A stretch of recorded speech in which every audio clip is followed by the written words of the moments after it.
엔비디아 실적 발표가 나왔습니다. 실적 발표 후 2% 정도 빠졌고 이번 실적은 굉장히 잘 나왔지만 다음 분기 가이던스가 예상치를 상회하지 못했습니다. 이번 실적 발표 전에 8월 28일에 2분기 실적 발표를 했을 때랑 굉장히 비슷한 상태입니다. 그때 실적 발표 후 장 시작하면서 마이너스 3%까지 갔고 장 마감은 6% 마이너스에서 마감을 했습니다. 이때 왜 주가가 이렇게 많이 빠졌냐면 매출이랑 EPS는 예상치를 상회했는데 전망이 예상치에 부합하면서 주가가 떨어졌는데 이번이랑 굉장히 흡사한 상태입니다. 그래서 엔비디아가 4조 달러까지 가려고 하다가 150불 돌파를 실패하고 주가가 좀 떨어지고 있고, 그래서 여기서 제일 중요한 질문은 엔비디아 이제 상승세가 끝난 걸까요? 일단 결론부터 말하자면 아직 끝났다고 말할 수는 없습니다. 물론 가이던스가 예상치를 상회하지는 못했지만 실적 발표 자체가 잘 나오기는 했어요. 그리고 주가가 빠진 데한 원인은 공급망 문제랑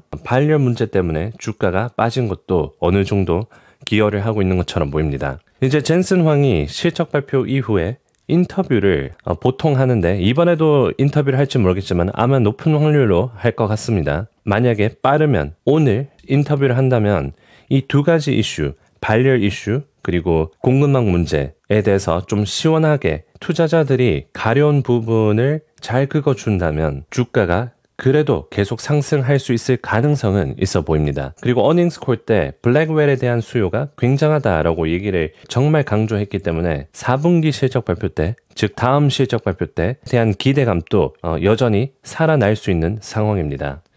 아마도 발열 문제는 예전부터 계속 나오던 거라서 젠슨 황이 뭐 문제가 없다라는 식으로 얘기를 할 가능성이 높고요. 이 공급망 문제에 관련해서는 문제가 있다라고 이 실적 발표 성명문에 올려놓기는 했지만 아무래도 엔비디아가 정말 많은 부품 그리고 정말 많은 회사들이랑 비즈니스 하다 보니까 공급망 문제에 대한 거는 자연스럽게 나오고 궁극적으로 블랙웰에 대한 생산성에 문제가 생기지 않는다면 투자자들도 크게 신경 안 쓸 가능성이 높아 보입니다. 하지만 주가가 정말 많이 올라간 상태였죠. 시가총액이 3.6조 달러 근처였고 애플보다 더 높은 상태였습니다. 최근에 빅7이 뭐 크게 오르지는 못했죠. 마이크로소프트도 3조 달러 근처고 구글, 아마존 2조 달러 근처고, 그런데 엔비디아 혼자 고공행진을 하고 있었습니다. 그런데 이번 실적 발표 가이던스 부합으로 인해서 시가총액 가치평가가 내려오는 것은 불가피해 보이긴 합니다. 이 빅7뿐만이 아니라 반도체 섹터 전체적으로 부진하기도 했었죠. 속스, 필라델피아 반도체 ETF를 본다면 지금 여기에 와 있습니다. 지금 QQQ 나스닥은 거의 신고가 근처에 있는데 이 정도의 차이가 나는 상태고요. 그래서 반도체들이 못 올라가고 있었는데 엔비디아가 반도체 쪽으로 따라가는 양상이 나올 가능성도 배제할 수는 없어 보입니다. 오늘 퀄컴도 6% 하락했고 반도체들이 전체적으로 하락을 했고요. 일주일로 본다면 또 엔비디아 제외하고는 많은 반도체들이 하락을 했었죠. 참고로 속스 안에 엔비디아가 10% 비중을 차지하고 있습니다. 그 다음은 브로드컴이고 AMD 8%, 퀄컴 6%, 텍사스 인슈먼스 6.3% 등등 있는데 엔비디아와 브로드컴 주가가 이 속스를 지탱해주고 있었다고 봐도 무관할 것 같습니다. 이제 질문은 엔비디아만 내려올 것인지 아니면 전체적으로 반도체들이 떨어질 것인지 그거를 봐야 되고요. 이제 젠슨 황이 인터뷰에 나와서 이 두 가지 이슈, 발열 문제 그리고 공급망 문제에 대해서 문제가 없다라는 식으로 얘기를 해준다면 주가가, 그래도 엔비디아 주가가 실적 발표가 잘 나왔기 때문에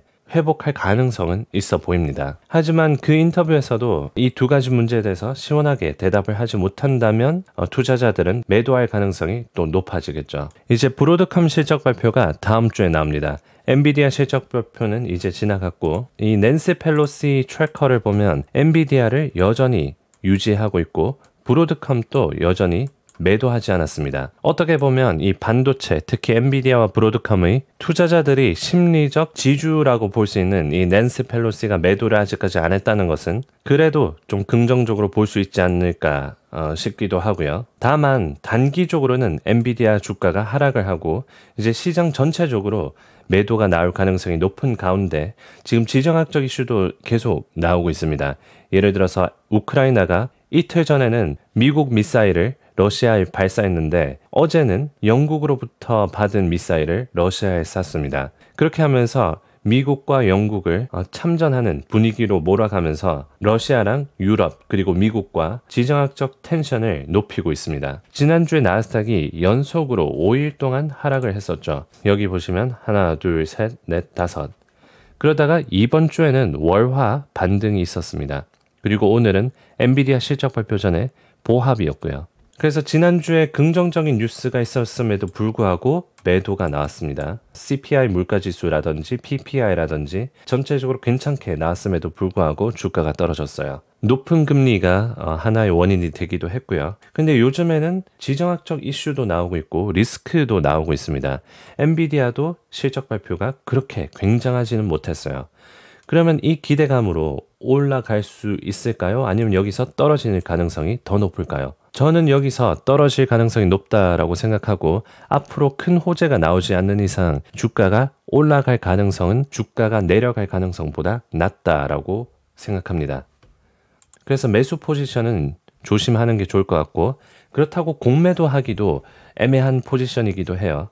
여전히 연말 랠리가 이어질 수 있는 상황이 나올 수 있기 때문에 여기서 숏은 위험하고 매수는 위험하다라고 보고 있습니다. 여러분들은 어떻게 생각하는지 채팅에 남겨주시고 그럼 오늘은 여기까지 하고 다음 영상에 또 정확한 시황 정보로 찾아뵙겠습니다.